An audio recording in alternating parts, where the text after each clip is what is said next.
जी हां, जेडीयू में जारी घमासान बढ़ता जा रहा है। वर्चस्व की लड़ाई तेज होती जा रही है। पार्टी के राष्ट्रीय अध्यक्ष ललन सिंह के फैसलों से ये साफ झलक रहा है। ललन सिंह ने पार्टी के पूर्व राष्ट्रीय अध्यक्ष आरसीपी सिंह के फैसले को बदलते हुए लोकसभा और विधानसभा प्रभारियों के पद को खत्म कर दिया। अभी तक जेडीयू के हर प्रकोष्ठ में लोकसभा और विधानसभा के प्रभारी बनाए जा रहे थे, लेकिन अब केवल मुख्य विंग में विधानसभा प्रभारी होंगे। बाकी जितने भी लोकसभा और विधानसभा के प्रभारी बनाए गए थे, उन सभी पदों को तत्काल प्रभाव से समाप्त कर दिया गया है। उन्हें पार्टी संगठन के साथ मिलकर काम करने के लिए कहा गया है। बिहार जेडीयू के प्रकोष्ठ के प्रदेश अध्यक्षों की बैठक में ललन सिंह ने यह फैसला लिया। ललन सिंह साथ ही ये भी साफ उन्होंने कर दिया है कि पार्टी के अंदर अनुशासनहीनता बर्दाश्त नहीं की जाएगी।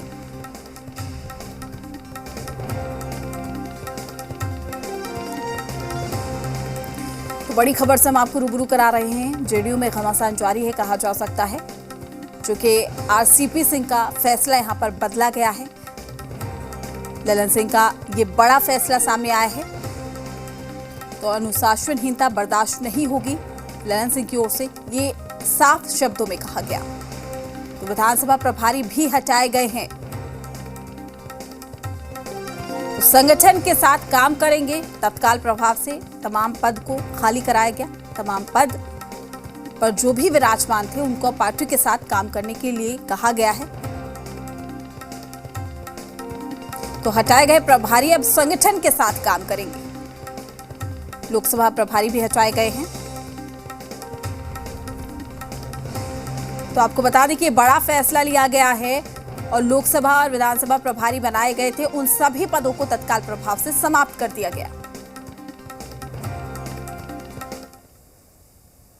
प्रकोष्ठ में जो लोकसभा और विधानसभा क्षेत्र के प्रभारी हैं, उनको प्रदेश अध्यक्ष निर्णय करेंगे और प्रदेश अध्यक्ष निर्णय करके उस व्यवस्था को समाप्त करेंगे। सिर्फ जिला का यूनिट रहेगा, प्रदेश का यूनिट रहेगा, प्रखंड का यूनिट रहेगा।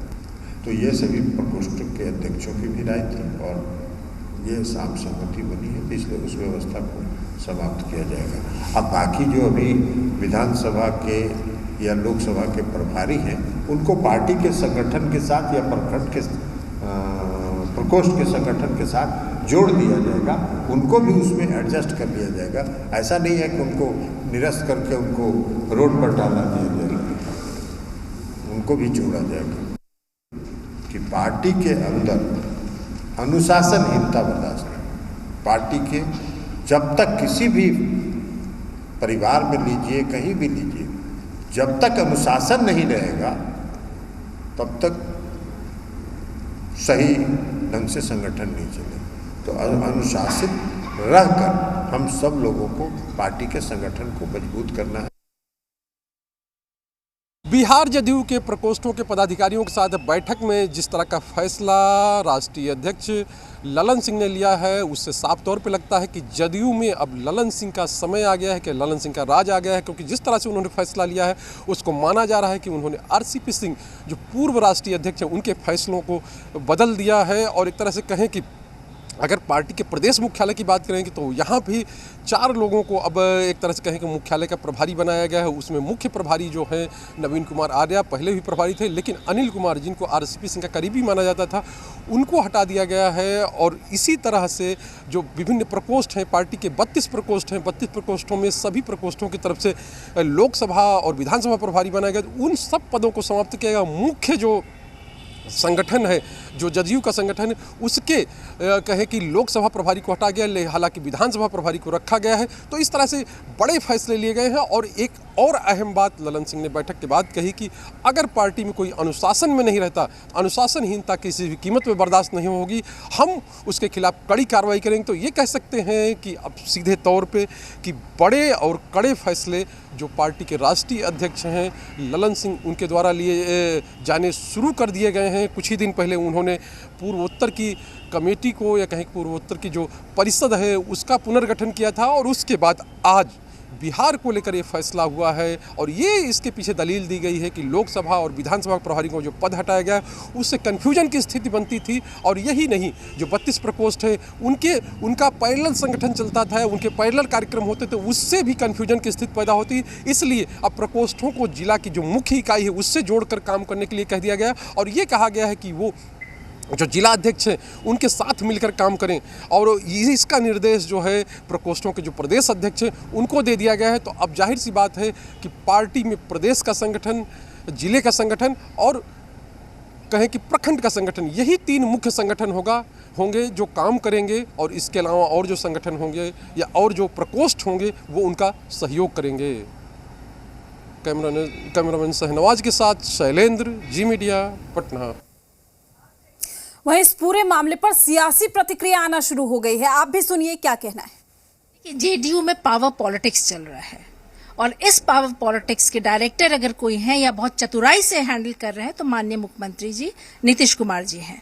जब वो देखे कि उनके पार्टी बिखराव में है तो ललन सिंह को राष्ट्रीय अध्यक्ष बना दिए, आरसीपी जी को मंत्री बना दिए, कुशवाहा जी को प्रमोट करने लगे, अशोक चौधरी जी को प्रमोट करने लगे और ये चारों को मुख्यमंत्री इन वेटिंग बना दिए हैं और समय के अनुसार चारों को चेक एंड बैलेंस करके चलते हैं कि चारों लोग पार्टी में जुड़े रहे। लेकिन ऐसी बात नहीं है। आज जो ललन सिंह कर रहे हैं कि पहले के सभी प्रकोष्ठों को रद्द कर दिए हैं, आरसीपी सिन्हा द्वारा चुने गए लोगों को साइडलाइन कर दिए गए, इससे तो साफ पता चलता है कि पावर पॉलिटिक्स चल रहा है और जेडीयू का अंत आ गया है। जैसे दिया फड़फड़ाता है बूझने के पहले, जेडीयू में वही हो रहा है। मुझे तो लगता था कि जेडीयू नीतीश कुमार जी का है, लेकिन अब लगता है कि जेडीयू ग्रुपों का है। वो ललन सिंह का ग्रुप, वो आरसीपी सिंह जी का ग्रुप, वो उपेंद्र कुशवाहा जी का ग्रुप। ललन सिंह जी ये बताएं कि जिन प्रकोष्ठों को अध्यक्षों को हटा रहे हैं वो जेडीयू प्रकोष्ठ के अध्यक्ष थे या आरसीपी सिंह के प्रकोष्ठ के अध्यक्ष थे। हर पार्टी और संगठन में समय समय पर आवश्यकता के अनुसार बदलाव होते रहते हैं। यह कोई नई और अप्रत्याशित बात नहीं है, लेकिन विपक्ष के लोग इसमें अपना पॉलिटिकल एंगल तलाशने की कोशिश कर रहे हैं। बड़ा ताज्जुब होता है, अरे राजद में तो दोनों भाइयों की लड़ाई सतह पर कई बार आ चुकी है और इस बार तो पार्टी के अंदर ही तेज प्रताप यादव जी ने अपना संगठन ही खड़ा कर दिया है, नया सिंबल भी जारी कर दिया है, चुनाव लड़ने की भी बात कर रहे हैं। अपने दल में इतना बड़ा घमासान मचा हुआ है और ये लोग हमारी पार्टी के बारे में नाप शनाप बोलते रहते हैं। अरे पहले अपने घर को जाइए और संभालिए। देखिए, इसको इस नजरिया से नहीं देखना चाहिए। इसको देखना चाहिए कि कोई भी व्यक्ति को जब संगठन में आप बैठाते हैं तो अपने हिसाब से वो काम करता है। हमको भी अगर बनाइएगा कहीं किसी संगठन का हेड तो मैं अपने सोच के अनुसार अपना काम स्टार्ट करूंगा। उसको आप विकास के दृष्टि से देखिए कि वो हो सकता है कि जनता दल यूनाइटेड को और ज़्यादा ऊंचाई पर ले जाए। इसको उनके पक्ष से नहीं देखिए, उनको देखिए कि संगठन के विस्तार में माननीय आरसीपी सिंह ने जो 4 चांद लगाया है उस 4 चांद को और सूरज तक पहुंचाने का काम श्री ललन सिंह जी करेंगे और जदयू और आगे बढ़ेगा। अब इस फैसले के बाद सियासी घमासान भी शुरू हो चुका है। तमाम जानकारी के साथ हमारे संवाददाता आशुतोष हमारे साथ लाइव जुड़ चुके हैं। आशुतोष, अब बिग बॉस कौन है? ललन सिंह की अगर मैं बात करूं, लगातार हम देख रहे हैं जिस तरीके से उन्होंने अपना पद संभाला, एक्शन मोड में नजर भी आए और संगठन के लिए काम भी कर रहे हैं और सीधे तौर पर कहीं ना कहीं अब एक्शन मोड में नजर भी आ रहे हैं। ऐसे में उनका ये फैसला सियासी मायने क्या निकाले जाए इसके?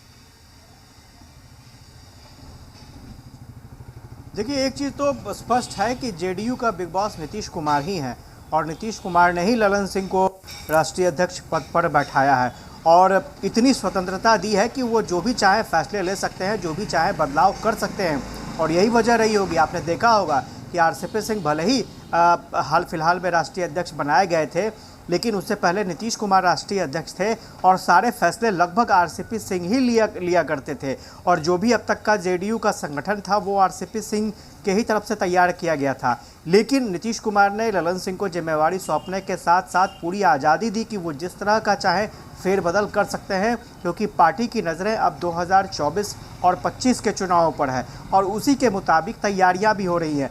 ललन सिंह ने इस बात को अपने रिव्यू के दौरान इस बात को स्वीकार किया कि संगठन में कई पैरेलल संगठन चल रहे थे, प्रकोष्ठ के अलग संगठन चल रहे थे और जो मेन संगठन है वो अपना अलग काम कर रहा था। तो सभी संगठनों को एकजुट करने की तैयारी है। जैसे लोकसभा प्रभारी, हर एक प्रकोष्ठ के अलग अलग लोकसभा प्रभारी बना दिए गए थे, विधानसभा प्रभारी बना दिए गए थे। उन्हें ऐसा लगा कि नहीं, अगर प्रभारी रहेंगे, ज़्यादा प्रकोष्ठों की संख्या रहेगी तो कहीं ना कहीं एक आपसी तनाव की स्थिति आ जाती है, प्रतिस्पर्धा की स्थिति आ जाती है, तो वो बिल्कुल ठीक नहीं है संगठन के लिहाज से। तो उन्होंने ये भी फैसला लिया है कि पार्टी में कई और ऐसे संगठन हैं, कई ऐसे प्रकोष्ठ हैं जिनको अब ख़त्म किया जाएगा। जैसे कलमजीवी प्रकोष्ठ बनाया गया था, इसके अलावा महिला सुधार वाहिनी प्रकोष्ठ बनाया गया था, अल्पसंख्यक महिला मोर्चा प्रकोष्ठ बनाया गया था। तो उन प्रकोष्ठों को भी हटा करके मेन स्ट्रीम में उन्हें जोड़ा जाएगा। जो भी काम करेंगे पार्टी के नेता, वो मेन स्ट्रीम के लिए काम करेंगे।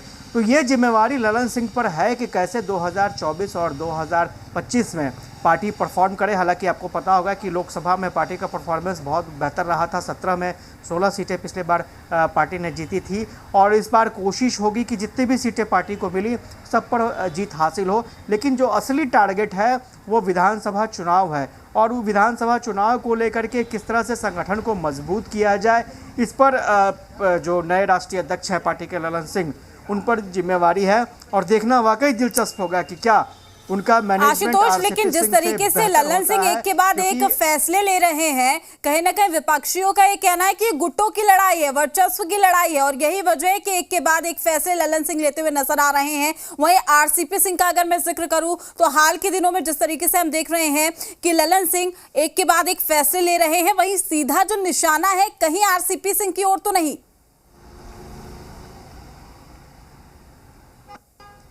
नहीं, स्वाभाविक तौर पर प्रतिस्पर्धा की लड़ाई तो होती ही है और चूंकि अब ये साबित करना है कि वो आरसीपी सिंह से बेहतर रणनीति बनाने वाले हैं, तो ये देखना दिलचस्प होगा कि ललन सिंह की रणनीति किस तरह से काम करती है। तो हालांकि उसमें वक्त भी मिला है, अभी ललन सिंह के पास वक्त भी है और किस तरह से अपने आप को परफॉर्म कर पाते हैं पूरे संगठन को एकजुट करने में, संगठन को मजबूत करने में, वो देखना दिलचस्प होगा।